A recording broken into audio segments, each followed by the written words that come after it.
دی خوراک درې مرتبې لري، فرض، مباح او حرام.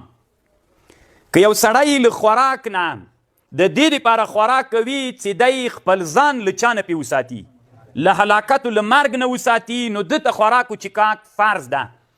که یې ونه که مړ سو هلاک سو دا سړی ګناهګار ده، مرتکب د حرامو ده.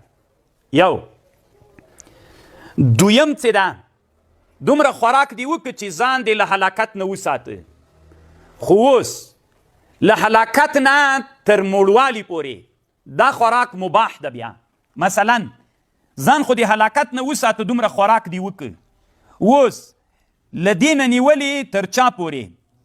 تر شبع پورې، تر موړوالي پورې چې موړ سي، دا خوراک مباح ده. له دې نه فوق الشبع خوراک کول دا بیا طالبانو حرام ده.